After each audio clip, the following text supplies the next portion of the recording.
Herr Hagel, Sie erlebten als junger Mann im Zusammenhang mit einem Autounfall eine Nahtoderfahrung. Wie kam das und was haben Sie da erlebt? Ja, die Sache war die, ich war damals Student der theoretischen Physik, mathematische Physik, TU Graz, Österreich, und stand ziemlich knapp vor einer Prüfung. Das war Sommersemester 1977. Und da waren in einigen Wochen die Prüfungen anstehend und ich hatte genau in dem Fach noch ein bisschen Rückstand und da gab es glücklicherweise eine Übungsvorlesung und die musste ich natürlich unbedingt besuchen, um die Prüfung gut zu bestehen. Und das hatte ich auch mein Bestes getan, aber wie es der Teufel so will, hatte ich an diesem Tag aus irgendeinem Grund, den ich nicht mehr repetieren kann, eine Verzögerung und war zu spät dran. Ja, also bin ich auf mein Fahrrad gestiegen und so schnell es ging gefahren. Das war aber doch eine längere Fahrt von 7 Kilometern oder so. Und bin da gefahren entlang einer Strecke, die ich sehr gut kannte, weil ich da praktisch täglich unterwegs war. Auf einer breiten Einzugsstraße. Radwege gab es damals noch nicht. Auch Fahrradhelme waren damals so gut wie unbekannt. Und ja, da bin ich halt gefahren. Es war heißer Sommertag, Frühsommertag. Und ich war unterwegs und kam zu einer Kreuzung, von der ich wusste, dass die vor 3 Tagen, 3 Tage vorher umgestellt wurde in der Vorrangsregelung. Nämlich so, vorher war das einfach eine ganz normale Kreuzung mit rechts vor links. Und nachher war es dann eine Kreuzung, auf der ich auf jeden Fall Vorrang hatte, mit so einer gelben Vorrangstafel. Ja, das wusste ich und habe mich fälschlicherweise darauf verlassen und bin mit voller Geschwindigkeit in diese Kreuzung reingefahren, ohne nach links und nach rechts zu gucken. Und ja, da kam halt von rechts ein Autofahrer mit außerdem noch überhöhter Geschwindigkeit und da war eine Kollision leider unvermeidlich. Der hat mich erwischt und ich bin also in hohen Bogen über die Straße geflogen. Wirklich, also ich war überrascht von der Wucht des Aufpralls. Ich habe mir das nicht so schlimm vorgestellt, aber 60 Kilometer pro Stunde ist also eine gewaltige Energie. Und bin dann wirklich mit hoher Geschwindigkeit da drüber geflogen. Das Fahrrad flog neben mir, das schlug dann neben mir auf, war komplett kaputt. Und ich schlug auch auf dem Boden, nämlich auf dem Bürgersteig, aber mit dem Hinterkopf an die Bürgersteigkante. Und in dem Moment, als ich gesehen habe, dass jetzt bin ich vor dem Aufprall, war mir eigentlich klar, das war's. Und da schoss mir ein Gedanke durch den Kopf, der sehr seltsam war, den ich aber damals in dem Moment zumindest als vollkommen selbstverständlich empfunden habe. Und das war, ist es diesmal wirklich schon vorbei? Ja, ich war ja 21, nicht? Also eigentlich viel zu jung, um sozusagen zu gehen. Aber dieses diesmal schon vorbei ist natürlich schon auffällig. Habe mir aber in dem gleichen Moment, glaube ich, noch nichts weiter dazu gedacht, prallte dann auf. Dabei ist mir aufgefallen, dass der Aufprall nicht wehgetan hat, überhaupt nicht. Es war nur ein Stoß. Und in dem Moment des Stoßes da ist das dann passiert. Da war ich plötzlich nicht mehr unten, sondern oben. Ja, ungefähr, ja, ich würde schätzen, 5 bis 10 Meter über der Szenerie. So, als ob ich da in der Luft sitzen würde, mit dem Rücken nach Osten, genau, ja, mit dem Gesicht nach Westen, als ob ich da sitzen würde. Aber wenn ich heruntergeschaut habe, an mir habe ich nichts gesehen. Da war einfach nichts, da war nur ich halt einfach, ja. Und der Körper, der dazu gehört, der war unten. So. Auch das hat mich nicht wirklich gewundert. Ich hatte so das Gefühl, ja, so ist es halt, wenn es so ist, wenn es so ist. Nicht? Also als würde ich das alles schon seit Ewigkeiten kennen.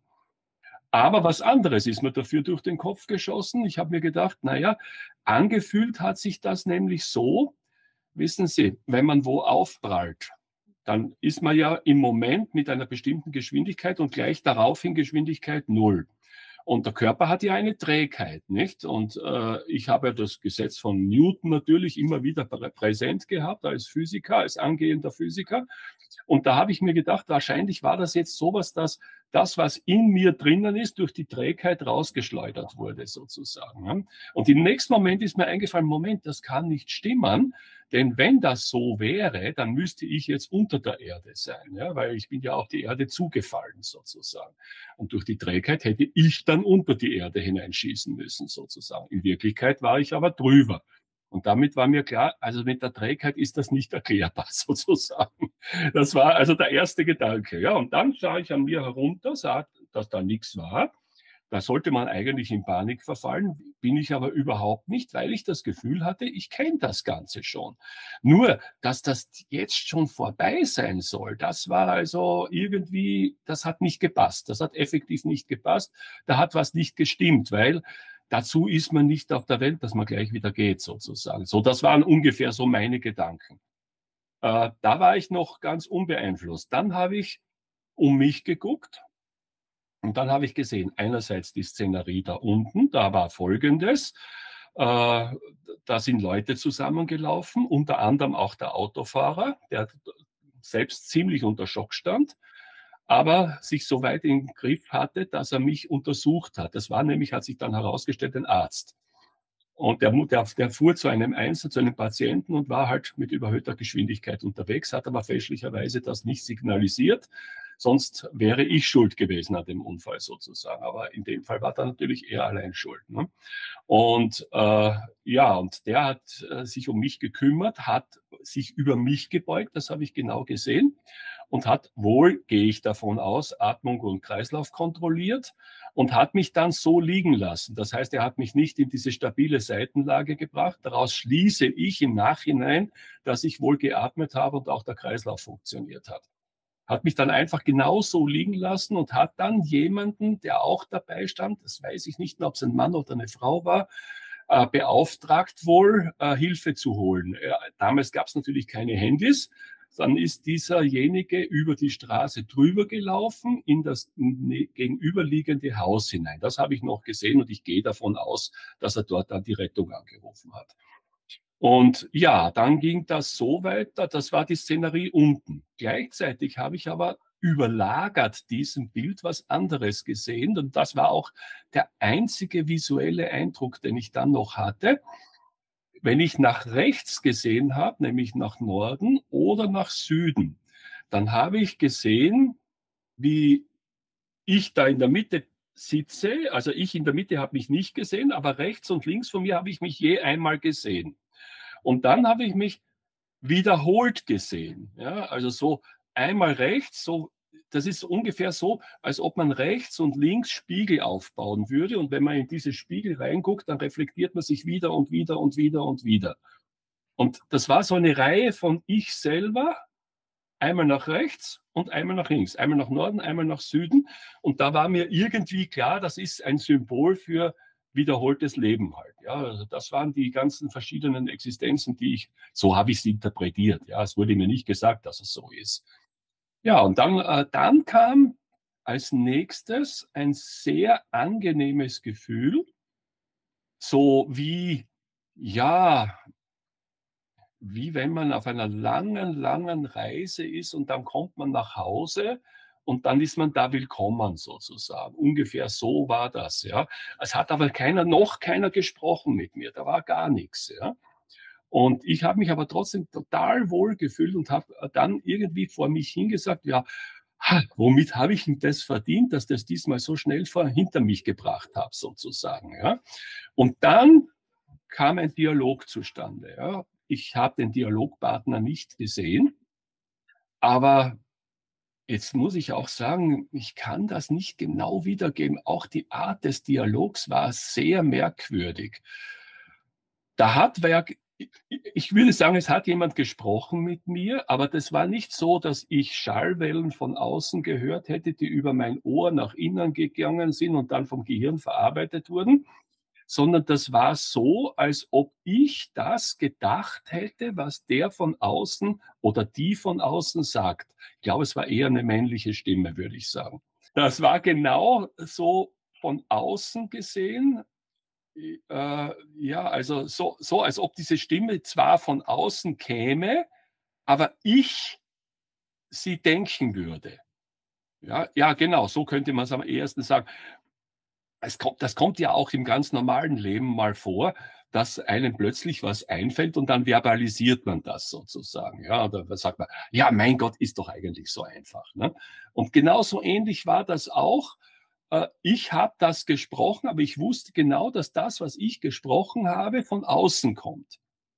Jetzt kann man natürlich sagen, ja, vielleicht ist der liebe Herr Hage schizophren veranlagt, nicht, und hat so einen Schub gehabt. Kann man natürlich theoretisch ohne weiteres sagen. Mein Eindruck war, das war alles echt und genau so erlebt.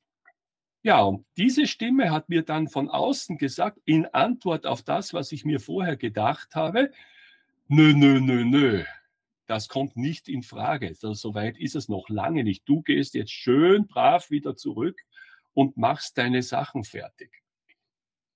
Und es sei dir nur sozusagen eine Sache auf den Weg gegeben. Du wirst noch einigen Menschen helfen müssen, wurde mir gesagt. Und gib doch diese blöden Ängste endlich auf, die du hast. Ja? Und ich wusste in dem Moment sofort, was der da meint damit.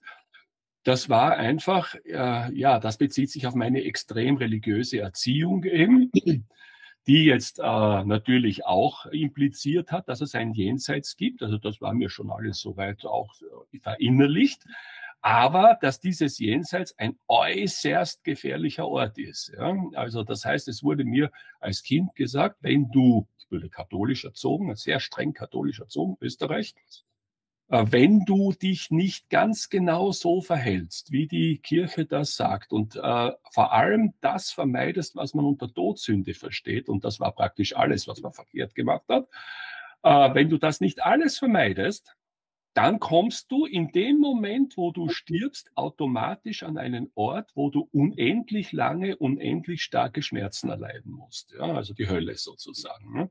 Und so wurden wir erzogen. Ne? Und das war eine Angst, die ich natürlich unbewusst in dem Alter vermutlich wirklich noch in mir getragen habe. Ja, also das heißt, im Prinzip war die Lehre ja so dann, oder die Interpretation der Lehre bei uns so, dass wenn man vor dem Tod nicht rechtzeitig zu einer Beichte bei einem katholischen Priester kommt, natürlich, der einem auch die Sünden dann vergibt, dann ist man in der Hölle. Und wenn man es aber schafft, dass man noch gebeichtet hat, dann ist es auch noch nicht erledigt, sondern da gibt es noch so eine Zwischenstufe, das heißt Fegefeuer. Da muss man auch noch ein paar hundert Jahre hin, bevor es dann wirklich in den Himmel geht. Also das heißt, für mich hieß damals Sterben automatisch, ich war ein sündhafter Mensch, der Definition der katholischen Kirche nach, hieß das automatisch entweder unendlich lang, unendlich stark zu leiden oder endlich lang, unendlich stark zu leiden. Ja? Also, man hatte nicht viele Optionen damals. Und ein Heiliger, das war ich nicht. Ja? Das war ich mit Sicherheit nicht, vor allem nicht im Sinne der katholischen Kirche. Ja, und diese Angst, die soll ich vergessen. Ja, diese Stimme in mir oder außer mir, weiß ich nicht, sagte mir ganz klar, das ist Quatsch, ja, im Prinzip. Ja, so ist das nicht. Hier geht's nicht so zu. Es ist nicht der Sinn des Lebens, dass einer geprüft wird und dann bestraft wird, sondern der Sinn des Lebens und vor allem des wiederholten Lebens ist Optimierung.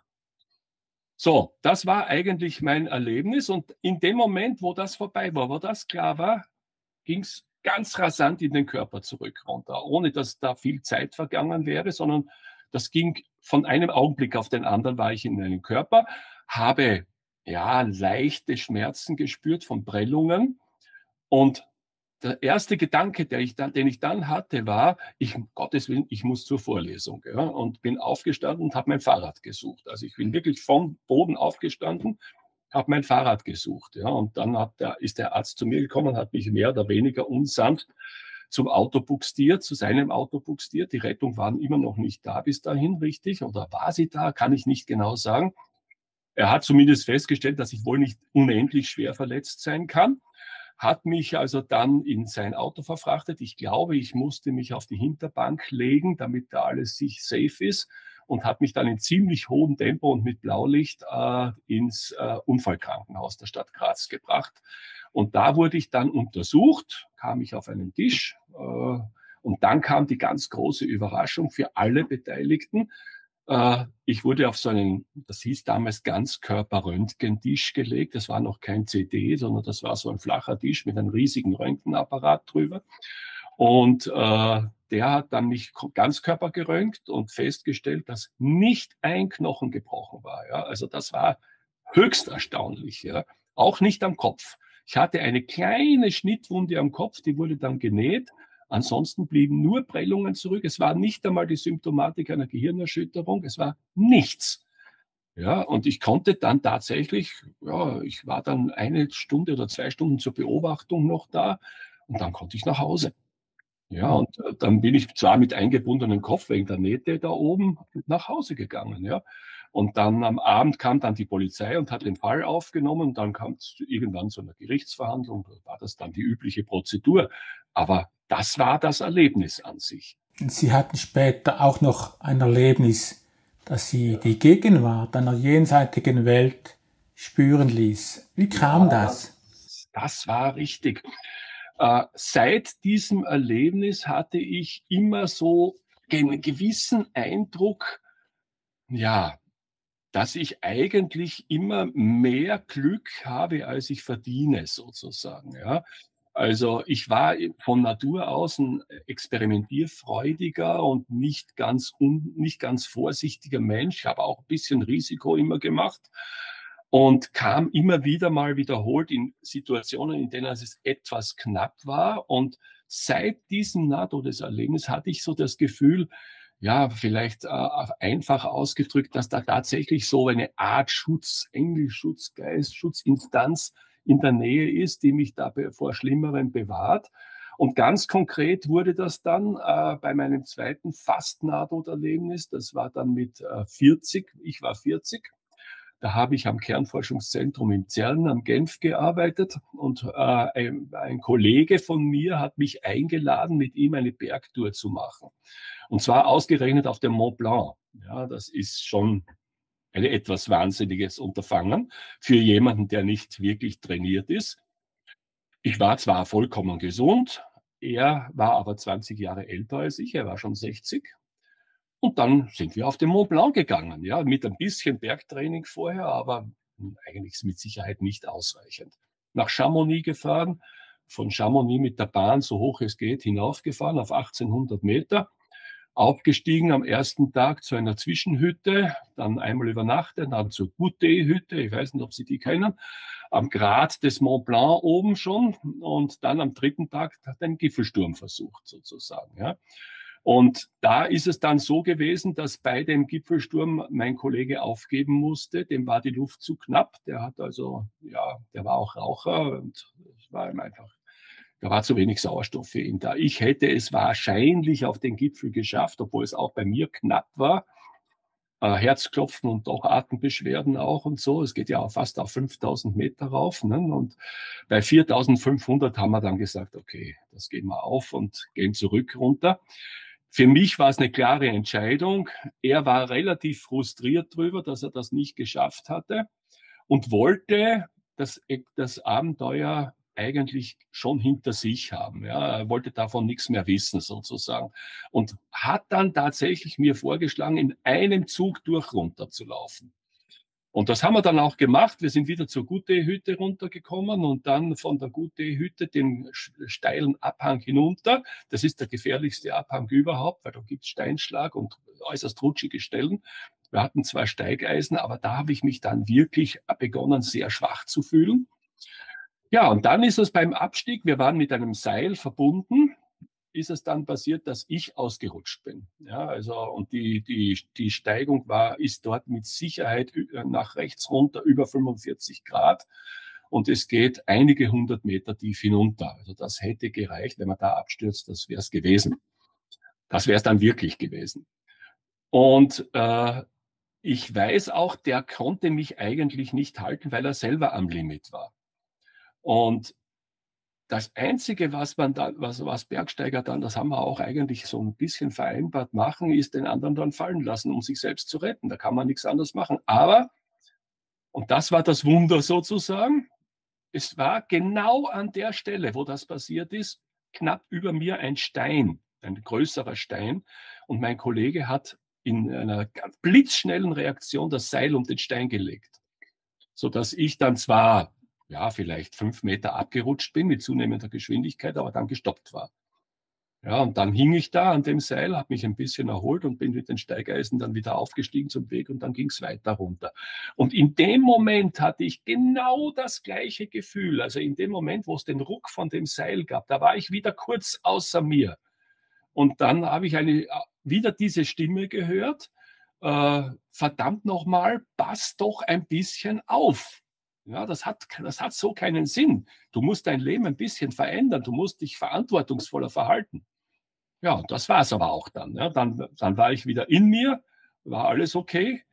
Ich war sehr beeindruckt, sehr auch schuldbewusst, muss ich sagen, ja, und habe mir ab da fest vorgenommen, so einen Wahnsinn nicht mehr zu machen. Ne? Und da hatte ich wirklich ganz stark dieses Gefühl einer Präsenz. Herr Hagel, was für Auswirkungen hatten diese Erfahrungen auf Ihr Weltbild?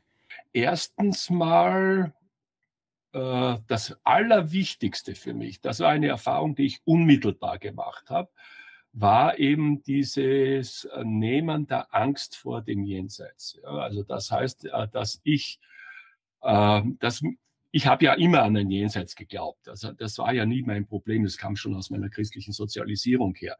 Aber dass eben damit überhaupt keine Gefahr verbunden ist, sondern dass man da eigentlich eher äußerst liebevoll angenommen wird und dass da auch die Hand über einen drüber gehalten wird und dass die Fehler, die jeder unzweifelhaft hat, die ich genauso habe wie viele tausend andere Menschen auch, dass die eben als etwas ganz Normales aufgenommen werden und als eine Chance, sich zu verbessern. Ne? Und ja, also ich bin dann nachher auch zu einer theologischen Literatur gekommen, Teilhard de Chardin, äh, der eigentlich so von einer himmlischen und einer irdischen Ebene spricht, aber nicht mehr in dem Sinn, dass sozusagen das irdische, fleischliche schlecht sein muss und das jenseitige himmlische nur gut sein soll, sondern dass das Ganze eine Art Optimierungsprozess ist. Ja, also man könnte es vielleicht evolutionstheoretisch so ausdrücken, dass die Evolution, die wir durchmachen auf der Erde, eine Fortsetzung in das Jenseits hat sozusagen. Ja, das heißt, periodisch werde ich abgeholt, gehe darüber, das ist das, was man dann als den Tod bezeichnet, kriege da meine Instruktionen und kann genau sehen, was ist dann noch optimierbar. Und dann gehe ich zurück und wieder vorwärts und wieder zurück und wieder vorwärts, so lang, bis das Ganze optimal läuft. Das entspricht zwar jetzt nicht so sehr einem christlichen Weltbild, sondern eher einem buddhistisch-hinduistischen, ne? Aber ich glaube, das kombiniert mit der Idee der Liebe, die wir als im Auftrag Christi von mir aus, ist es ganz egal, den anderen weitergeben sollen und danach leben sollen, unsere Lebensmodelle danach ausrichten sollen. Das ist auf jeden Fall für jeden Menschen zu jeder Zeit optimierbar. Ja, und ich denke mir, jeder solcher Zyklus umfasst dann eine weitere Optimierung. Und das ist jetzt eigentlich so mein Weltbild. Ich stelle mir auch genauso wie Teilhard de Chardin vor, dass sich diese beiden Welten konvergent aufeinander zubewegen und irgendwann einmal, wahrscheinlich, ich weiß nicht in welcher Zukunft, nicht mehr unterscheidbar sein werden voneinander. Dann werden wir einfach hin und her laufen, ohne es vielleicht noch zu merken und das vielleicht auch gar nicht mehr als Tod bezeichnen. Könnte ich mir vorstellen. Aber Tod ist ja etwas, was uns sozusagen zwischen den beiden Welten noch trennt, ja, mehr oder weniger trennt. Und ich hab den Eindruck, je öfter man stirbt und je öfter man durch diesen Prozess durchgeht, desto transparenter wird das nach beiden Seiten hin. Und desto mehr werden sich irgendwann in einem bestimmten Punkt, der in der Zukunft liegt, diese beiden Welten vereinigen. Und dann wird es eine große Welt sein, die vielleicht dann weiterer Evolution unterworfen ist, das weiß ich nicht, aber die zumindest ein Produkt einer Evolution ist. Und deswegen bin ich heute auch eigentlich sehr dagegen, alles Irdische, wie das oft gemacht wird, als prinzipiell schlechter zu bezeichnen. Das ist ja eigentlich nicht richtig, weil nach so und so vielen Glaubensrichtungen ist das Irdische ja vom Himmlischen erzeugt worden und das muss ja auch einen Zweck gehabt haben. Ja? Das ist ja nicht einfach, um die Leute da zu prüfen und dann zu bestrafen und wieder zurückzuschicken oder irgendwohin an einen Strafungsort zu schicken, sondern das ist alles Evolution und Optimierung in meinen Augen. Ja, das ist so ungefähr, wie sich mein Weltbild entwickelt hat aufgrund dieser Gegebenheiten. Und ich sehe das sehr positiv heute. Wir leben heute in einer sehr materialistischen Zeit, wo eine jenseitige Welt kaum ein Thema ist.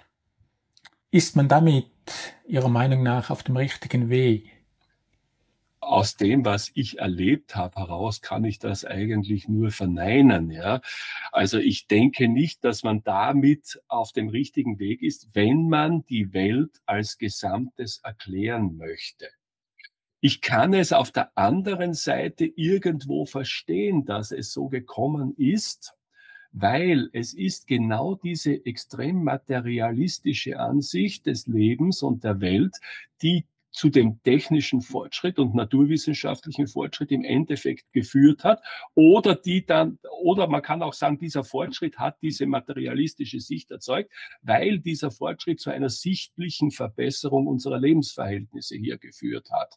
Ich denke nur 150 Jahre zurück. Ja, ich gehe irgendwo im Wald spazieren, steige auf einen Stein, hole mir eine Infektion und bin 2 Tage später tot. Ja, heute ist das eine Lappalie. Ja. Heute hole ich mir mein Penicillin und die Sache hat sich. Und das ist Naturwissenschaft. Das ist die Folge von Naturwissenschaft. Also ich kann es einerseits verstehen, dass die Sicht so sich entwickelt hat, weil man eben mit diesen materialistischen Denkansätzen doch sehr weit gekommen ist, was den menschlichen Fortschritt hier auf unserer Seite anbetrifft. Es gibt aber etwas in unserer Gesellschaft, das da sozusagen vernachlässigt wurde. Ja? Und das ist jetzt einfach, ich denke da einfach jetzt an mich selbst mal. Nicht? Ich bin jetzt 68, ich werde vielleicht noch 2 Jahre arbeiten. Nach diesen 2 Jahren werde ich im endgültigen Ruhestand gehen. Ja, und jetzt könnte ich sagen, was habe ich dann noch vor mir? Wenn ich Glück habe, ein paar gesunde Jahre, in denen ich noch einigermaßen vernünftig leben kann. Und dann ist nach materialistischem Weltbild eigentlich nur noch der große Pessimismus angesagt. Und da haben wir ein Problem in unserer Gesellschaft. Und das Problem betrifft hauptsächlich diese Tabuisierung des sogenannten Todes. Wäre es jetzt zum Beispiel ein weitaus verbreiteteres, akzeptierteres Gedankengut, dass wir eben ein Parallellleben in einem Jenseits haben sozusagen oder die Fortsetzung in einem Jenseits haben, dann wäre die Sache mit dem Tod bei Weitem nicht so schlimm. Ja, dann wäre das eine vollkommen akzeptierte Sache. Dann gäbe es vielleicht sogar aktive Forschung in diesem Bereich. Und ich könnte mir vorstellen, dass eine solche aktive Forschung in dem Bereich ja vielleicht sogar zu, ja, ich weiß es nicht, Nachtodkontakten führen könnte oder Ähnlichem. Ich weiß, dass solche Forschungen natürlich betrieben werden, aber die sind natürlich unter der Decke des naturwissenschaftlichen Weltbildes. Ja, also ich denke mal, man soll sich also mit dem Phänomen des Todes und der möglichen Transzendenz wesentlich intensiver beschäftigen. Das wäre als Ergänzung zum naturwissenschaftlichen Weltbild, das ich durchaus nicht ablehne, auf jeden Fall sehr wichtig. Ja, dann käme es zu einer Enttabuisierung des Todes und es bräuchte dann zum Schluss keiner mehr in Depressionen verfallen. Ja? Ich meine, schauen Sie in ein Krankenhaus für todkranke Menschen, Hospiz oder so weiter. Ne? Ja, was kann man dem Menschen da im Endeffekt bieten? Von naturwissenschaftlicher Sicht gar nichts. Ja, ich kann also als Naturwissenschaftler und auch als verantwortungsvoller Arzt nur sagen, ich kann es dir so leicht machen, wie es geht, dass du halt möglichst wenig Schmerzen hast, was auch sehr positiv ist. Aber dann kann ich nichts sagen, ja. Und das ist eigentlich etwas, was sehr traurig ist, finde ich, ja. Wäre hingegen alles dieses Wissen, das so viele Menschen in sich tragen und schon erlebt haben, allgemein gut in unserer Gesellschaft, dann würde einiges besser laufen, glaube ich. Ja, also insofern würde ich sagen, naturwissenschaftliches Weltbild ja, aber es gehört dringend eine Erweiterung in die Transzendenz her. Und das ist, glaube ich, wichtig. Und da müssen wir uns bemühen, das hinzubekommen, obwohl es nicht leicht ist. Herr Hagel, herzlichen Dank für das Gespräch. Schön, gerne.